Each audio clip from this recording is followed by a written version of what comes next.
Welcome back to Arise and Shine. It was the 70s and New York City was riding the crest of the new wave of punk rock. And bands like The Clash and the Ramones redefined sex, drugs, and rock and roll. To the best. Ivan Julian was right there in the forefront of the punk scene, and he's lived to tell us all about it. Welcome, Ivan. We're so excited to have you here. Thank you very much. I'm excited to be here. So tell us a little bit about how your career in music began. My father was a military guy, and I was born in D.C., but then we moved to Guantanamo. Oh, wow. So I grew up in Guantanamo as a small child. Then he moved back, he retired, and moved to Washington. And somewhere along the lines, I read this book about Beethoven. I thought, I want to write music. I want to be this, you know. Right. But there was no outlet in D.C. So then I moved to London. Right, where the outlet, we had a creative outlet. Well, yeah, at least you imagined there was a creative outlet anyway, you know. I mean, but then, you know, things were tough in England in the 70s. Right. So that's how the whole thing began. And there I played with a band called The Foundations. You know, Build Me Up, Buttercup. Right, yeah, absolutely. Who doesn't know that song? Yeah, exactly, you know. And that was really college for me. I mean, so cool. Yeah, that was really, I mean, just a music 101, because they played and toured 24/7. Yeah, just all the time. I remember once, like, getting home at 5 in the morning, and then, you know, the lead singer calls me up and goes, they were Jamaican, by the way, which also surprised me. That's cool. Because I thought they were from Detroit, you know. I thought they were Motown. You know, and he calls me up and goes, well, you still sleeping? I'm like, you still sleeping? I just got here, you know. But anyway, yes, that's how it's all started. That's so cool, because I don't think most people would think that Beethoven would have been your original inspiration. Yeah. Oh, I love it's anything that's passionate, and he did, and he does have a passion, and I think you play with that. You play with. I mean, he did the keys, but you play with that kind of passion. Yeah, I mean, you know, when you're on stage. Arthur Lee from Love, I met him once, and he shares this passion for Beethoven. I actually took my Beethoven scripts and like gave it to him to sign, because I mean, it was just good to find a kindred soul in that whole thing. So you played with Richard Hell and the Voidoids, one of the most seminal punk rock bands in New York City in the late 70s. What was the music scene like? I mean, I know I was like, you know, still growing up in that era, but, you know, and I grew up, I was telling you, on the whole punk rock scene. So, but what was it like to be here, like be in New York City in it?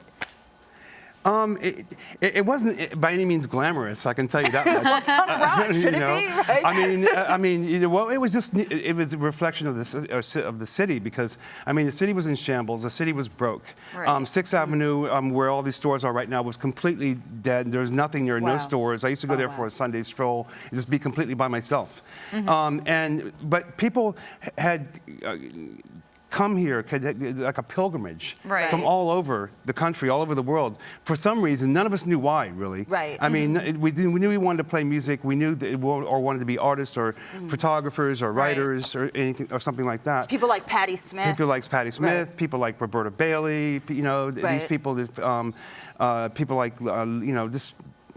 All the writers. Was it like when you got together? Because I heard like you guys would go to what was the church's name? You would go to a certain church that allowed for the political voice and that poets. Was just and before music. my time. That was St. Mark's Church. Right. And I mean, and poets at the time were looking, because it was a transition because the 60s and the 70s at the time. So people like Patti Smith would go there to read. And Verlaine and would back her up. Lenny Kaye would be playing guitar while she read.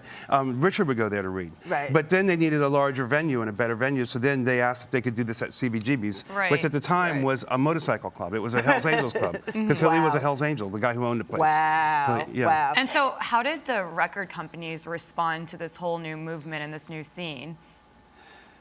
Well, it's kind of like Dylan says, you know something's happening, but you don't know what it is. Right. You know? It was like that. Yeah, that? And they would come down. I mean, all the record companies would come down and check out different bands, because there were so many different genres, which is why it kind of became. They first started with punk and then started to label it new wave, because it wasn't really one genre of music. Right. You know, you could go on Tuesday and see Blondie, Thursday see Talking Heads, Friday see the Ramones. I mean, just these kind of things. You know, it's like. And I heard, is it true that the CBGB's owner didn't really dig the Talking Heads? Yeah, because they were.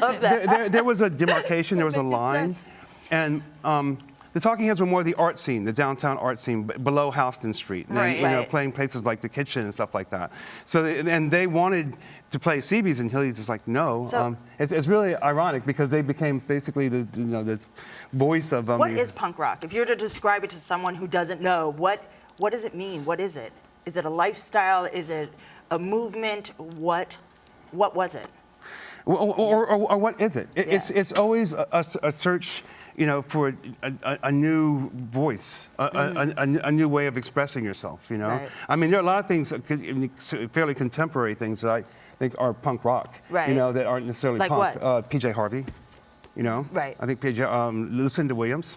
I think she's punk rock. Right. You know, these things. I mean, there's a lot of new bands as well, like this band called the Sediment Club. I mean, the younger bands that are coming up.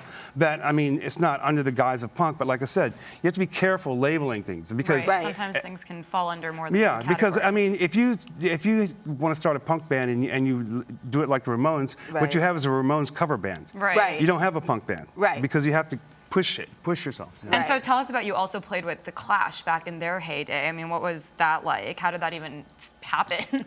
On my first trip to England, when I was playing with the Foundations, I met Topper Headon, the drummer of The Clash. Right. And the same studio where I met the Foundations. And then Wow. I moved to New York and then joined the Voidoids. Our first tour is opening for The Clash. Okay. Okay. Nice. So then- Yeah. What a Things- shame. Yeah. Hard work. Actually, it was. Yeah, I mean, I'm sure. Yeah, I mean, yeah. So it's we're opening for The Clash, and I look up at soundcheck, and there's my friend Topper, you know, my old friend Topper, and then he introduces me to the band, blah blah. So then when they come to New York to do Sandinista, they call me up and say, "Oh, come hang out." And I went by just to say hello. And come hang out turned into a job Right. opportunity. And what are some of your greatest experiences over the years playing and even now? Like Working with Nick Lowe. Working with Nick Lowe was really life-changing for me. I've told him this, and he kind of just shrugs it off and goes, "Oh, leave me alone." But no, it's really true. I mean, him as a producer taught me how to like get sounds out of people in the studio. Taught me how to make music in a recording studio. Really, I mean, just he turned the He turned Voidoids- you into Beethoven. Well, he turned essentially, you know. he actually Beethoven of turned the punk. Voidoids Right. into a pop band. And, we did the single we did with him was like kind of weird. It's like only he would be able to do something like that, you know? Yeah. Right. See, that's fantastic. So your guitar style is very distinctive, and a lot of people even compare you to your style like of a Jimi Hendrix. What are some of your influences? My influences are what comes along. I mean, like I said, I just mentioned PJ. Right. That these things, anything I see that like where someone is pushing the envelope, those are my influences. I mean, I'm by no means. Even though I saw him when I was 12 years old, when I was a tiny kid, my friend's older brother took me. Let's not even. I'm of course not Jimi Hendrix because you know there's only one him. You Right, know. of I mean, course. but what I did learn from him is to have fun when you're doing it. Right. Soar, push it. You know, Yeah. just go.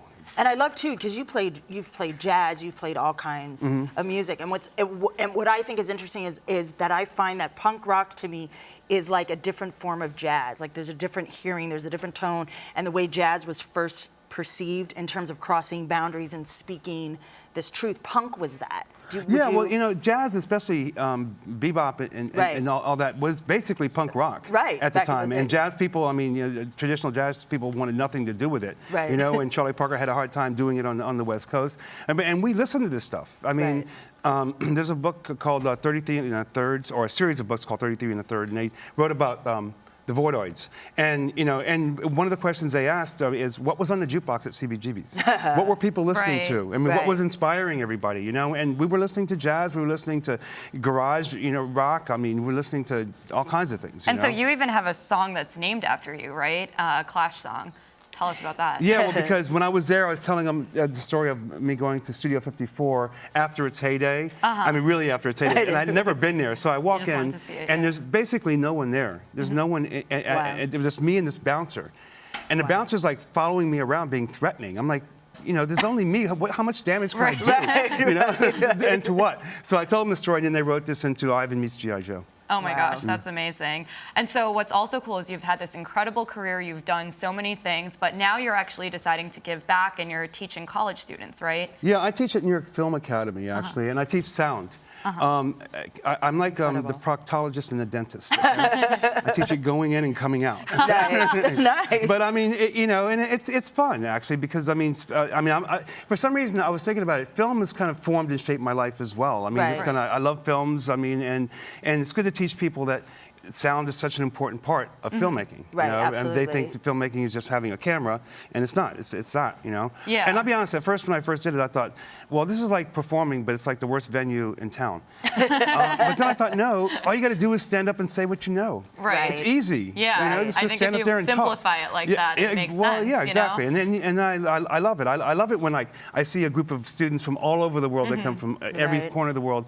They get together, don't speak the same language, and they actually make films together. It's like, you know, Right. amazing. That's so neat. Yeah, just having all those different minds And it forms Exactly. a new together. language. A new And language is happening. Aside from the teaching, what other projects are you currently working on?